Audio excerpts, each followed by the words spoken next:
नमस्कार प्यारे बच्चों, मैं नीतू शर्मा। बच्चों, आज हम हिंदी सुलभ भारती से कक्षा 7वीं के पाठ क्रमांक 7 जहाँ चाह वहाँ राह इस पाठ का अध्ययन करेंगे। इस पाठ की लेखिका हैं अनुराधा मोहिनी। लेखिका परिचय। 21 सितंबर 1961 महाराष्ट्र के नागपुर में इनका जन्म हुआ।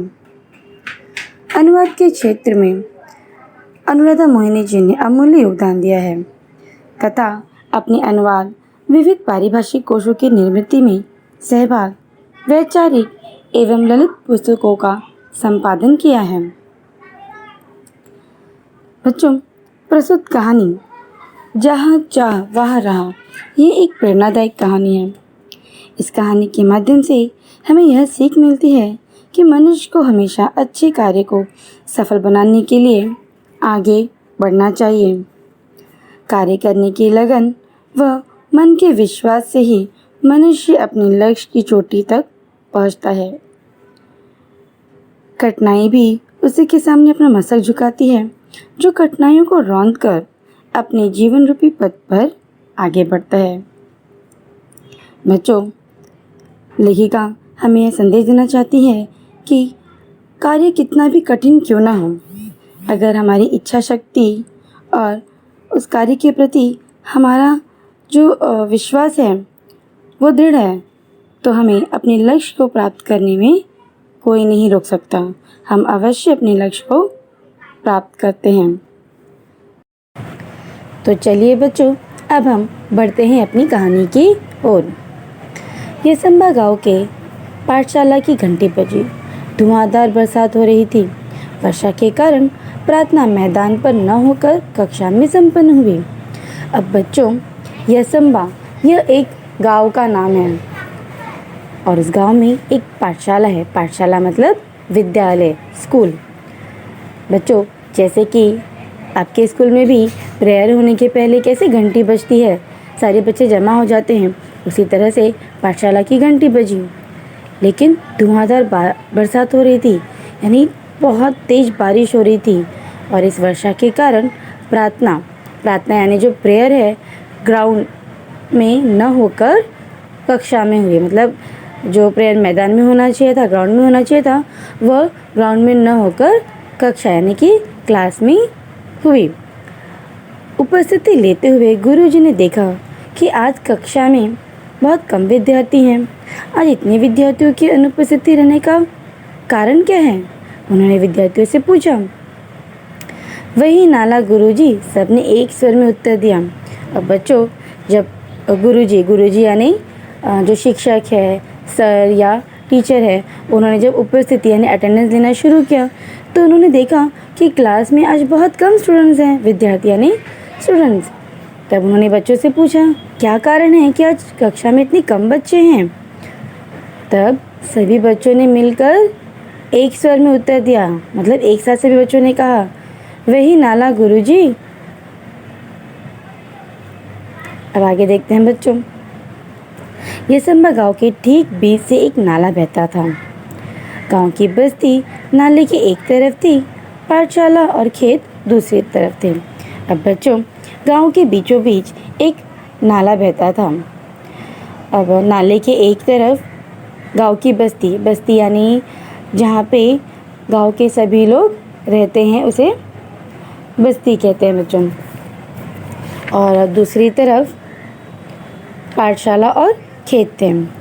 बरसात के दिनों में नाले में कई बार 4 से 5 फीट तक पानी भर जाता था। अब बड़े बुजुर्ग तो किसी तरह अपनी गाय बैल के साथ नाला पार कर खेतों में चले जाते। अब बच्चों, जैसा कि बारिश के समय में नाला भर जाने की वजह से जो छोटे बच्चे थे वो नाला पार नहीं कर पाते थे, लेकिन जो बड़े बुजुर्ग यानी जो बड़े लोग हैं, जो बुजुर्ग लोग हैं, वो किसी न किसी तरह से अपनी गाय, अपनी बैल, अपने जानवरों के साथ नाला पार कर लेते थे। लेकिन नाले में कम से कम 4 से 5 फीट पानी भरा होता था, जिसके कारण छोटे बच्चे नाला पार नहीं कर पाते थे। आगे देखिए बच्चों, किंतु पाठशाला आने के लिए नाला लांघना विद्यार्थियों के लिए संभव नहीं था। जब जब जोरों की बारिश होती उस दिन कक्षा में विद्यार्थियों की उपस्थिति पर असर पड़ता। अनेक बार विद्यार्थी पूरे सप्ताह पाठशाला नहीं जा पाते। इसके चलते गांव में बरसात, नाले में भरा पानी, पाठशाला से छुट्टी, ये संभा की यही कहानी, यह गीत गांव में प्रचलित हो गया था। अब बच्चों यहाँ हम देखते हैं कि बरसात के समय में इतना पानी भर जाता था कि जो छोटे बच्चे हैं वे नाला पार ही नहीं कर पाते थे। मतलब नाला लांघकर विद्यार्थियों को स्कूल जाना संभव नहीं था। लांघना मतलब क्रॉस करना, नाला पार करना। पाठशाला में अनुपस्थिति का विद्यार्थियों की पढ़ाई पर बहुत बुरा प्रभाव पड़ता। अच्छी श्रेणी लाने वाले विद्यार्थी भी वार्षिक परीक्षा में पीछे रह जाते। सब परेशान थे, पर क्या करते, मार्ग असंभव था। अब बच्चों, पाठशाला में अनुपस्थिति का यानी एब्सेंटीज का प्रभाव बच्चों की पढ़ाई पर भी पड़ रहा था। सही बात है ना बच्चों? जब बच्चे ठीक तरह से स्कूल ही नहीं जा पाएंगे, क्लास ही नहीं अटेंड कर पाएंगे, तो उसका असर उनकी पढ़ाई पर भी तो दिखाई देगा। और ऐसा ही उन विद्यार्थियों के साथ भी हो रहा था। अच्छी श्रेणी लाने वाले विद्यार्थी भी वार्षिक परीक्षा में पीछे रह जाते।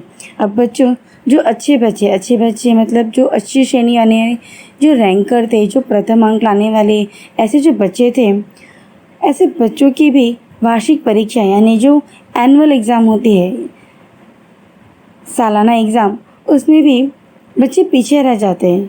क्योंकि कारण वही कि बच्चे ठीक तरह से क्लास अटेंड नहीं कर पाते, वो स्कूल नहीं जा पाते, और उन सब का असर उनकी परीक्षाओं पर भी पड़ रहा था।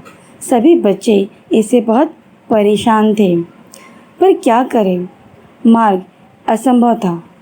असंभव मतलब बच्चों, कोई रास्ता ही उन्हें नहीं मिल रहा था। सारे मार्ग जैसे उनके लिए बंद पड़ गए हों।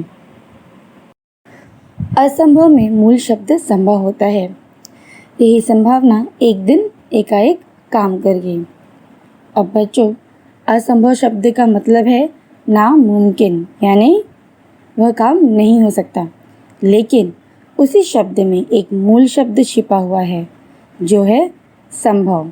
अब बच्चों, इस संभव शब्द से यही एक संभावना एक दिन काम कर गई। अब वो कैसे काम कर गई, आगे हम देखते हैं। हुआ यह कि उस दिन भारी वर्षा के कारण ये संभा के अधिकांश विद्यार्थी पाठशाला नहीं जा पाए थे। मतलब बच्चों, बहुत तेज बारिश होने के कारण ये संभा गाँव के जो अधिकांश बच्चे थे, अधिकांश मतलब बहुत सारे बच्चे विद्यार्थी पाठशाला नहीं जा पाए। दोपहर बाद बरसात थोड़ी रुकने पर चौपाल में बरगद के पेड़ के नीचे चबूतरे पर बैठ वे आपस में बातचीत कर रहे थे। अब बच्चों, बारिश अधिक होने के कारण बहुत सारे बच्चे विद्यार्थी जो थे वो स्कूल नहीं जा पाए। लेकिन दोपहर के बाद बरसात थोड़ी कम हुई, थोड़ी रुकने लगी, तो सारे बच्चे चौपाल में बरगद के पेड़ के नीचे आपस में बातचीत करने लगे। अब बच्चों, चौपाल का अर्थ होता है वह स्थान जहाँ पर गांव के लोग आपस में किसी पेड़ के नीचे बैठकर आपस में बातचीत करते हैं, उसे चौपाल कहा जाता है। और उसी प्रकार से चबूतरा एक शब्द है बच्चों। चबूतरा मतलब वह होता है पेड़ की चारों तरफ सीमेंट या मिट्टी से बनाया हुआ एक स्थान जिस पर सब बैठते हैं, उसे चबूतरा कहते हैं। तो सभी बच्चे उस बरगद के पेड़ के नीचे चबूतरे पर बैठकर आपस में बातचीत कर रहे थे। तभी तुषार ने कहा, अरे इस बरगद के पेड़ में भूत है, यहाँ क्यों बैठे हो? भूत सब कोरी कल्पना और बकवास है। क्या हम में से किसी ने भूत देखा है? सब केवल मनगढ़ंत बातें हैं। जूही ने कहकर बातचीत आगे बढ़ाई। अब बच्चों, सारे बच्चे बैठकर आपस में बातचीत कर रहे थे। उसी में से एक बच्चा जिसका नाम है तुषार, उसने कहा कि अरे बरगद के पेड़ के नीचे नहीं बैठना चाहिए, इसमें तो भूत होता है, हम यहाँ क्यों बैठे हैं?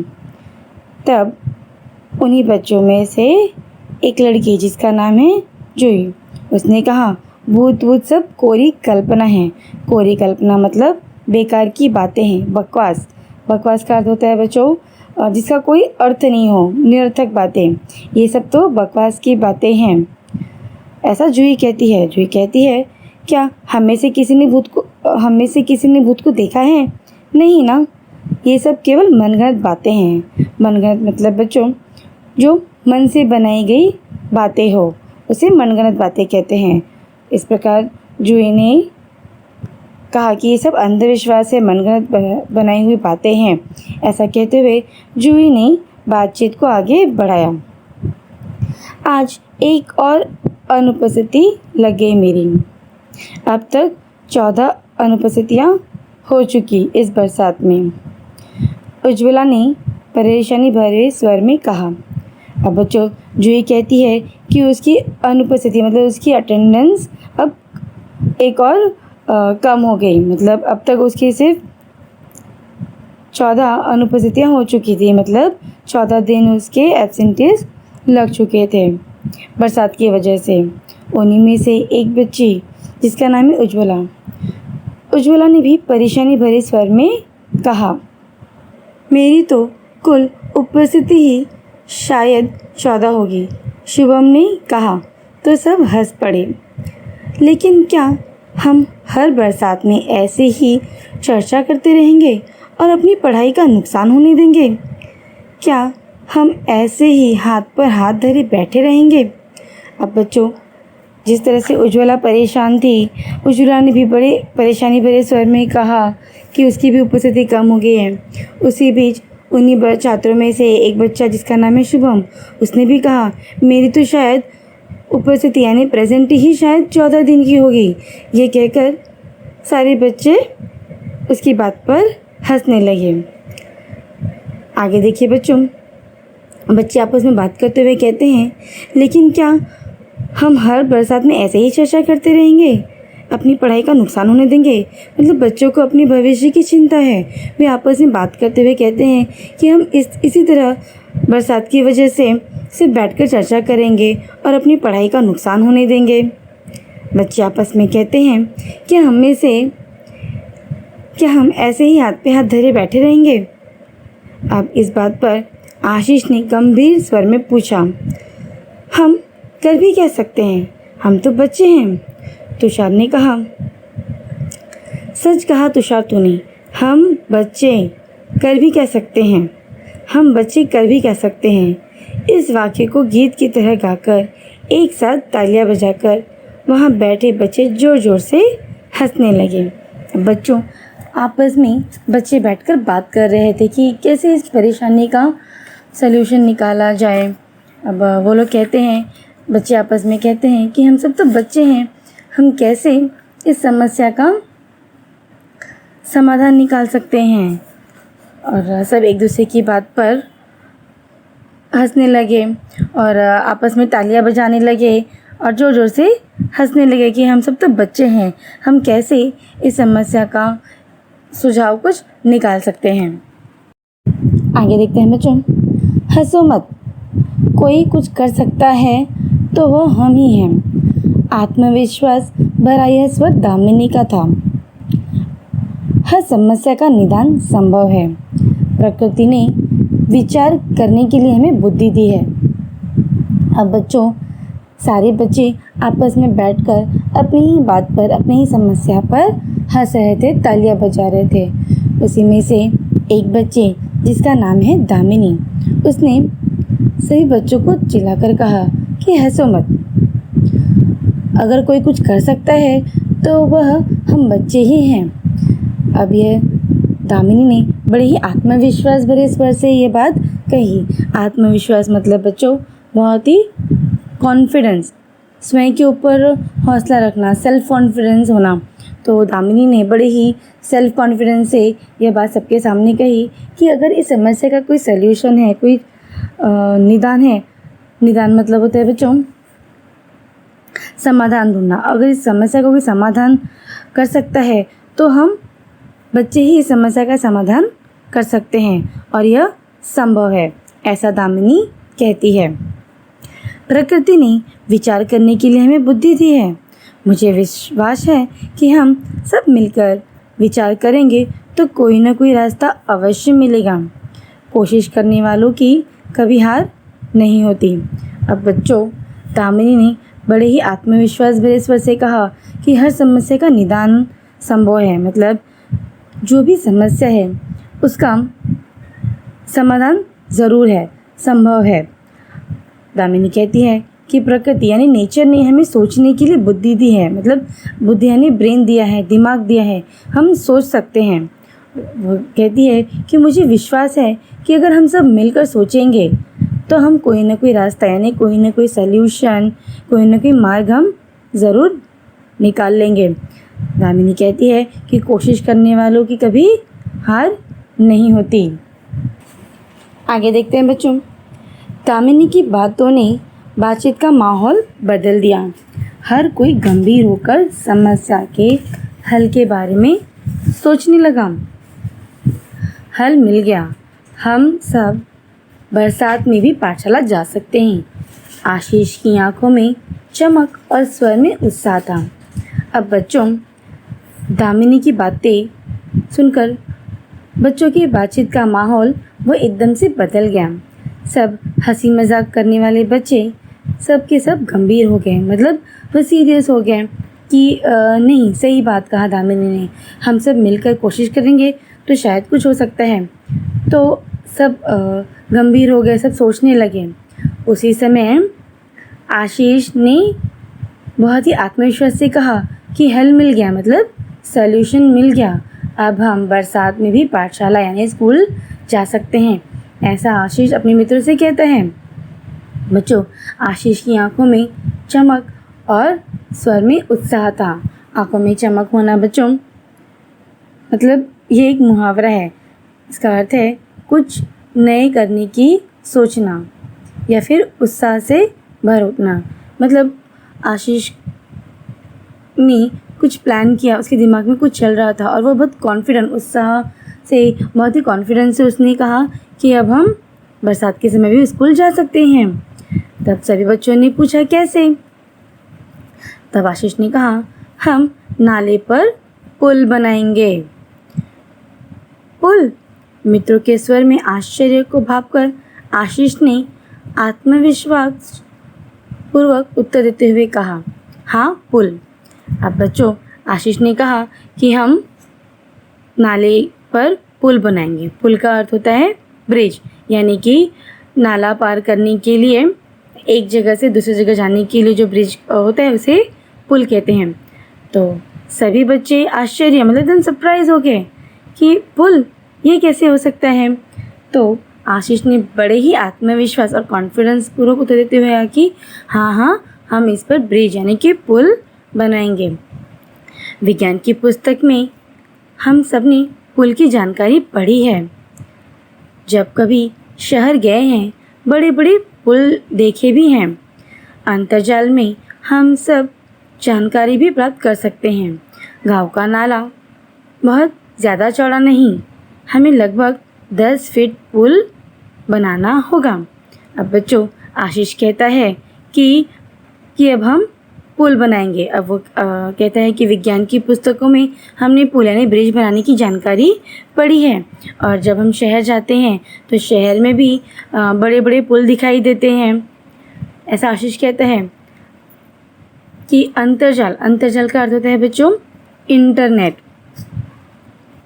यानी कि इंटरनेट पर भी अगर हम चेक करेंगे तो हमें सारी जानकारी प्राप्त हो जाएगी। मतलब पुल बनाने की जो भी जानकारी है अब वो हमें इंटरनेट यानी अंतर्जाल से भी मिल सकती है। और गांव का नाला बहुत ज़्यादा चौड़ा नहीं है, मतलब उसकी जो चौड़ाई है बहुत ज़्यादा नहीं है। कम से कम हमें 10 फीट का पुल बनाना होगा। ऐसा आशीष सभी अपने मित्रों से कहता है। बच्चों, इसके बाद की कहानी हम अपनी अगली वीडियो में देखेंगे। तब तक के लिए धन्यवाद।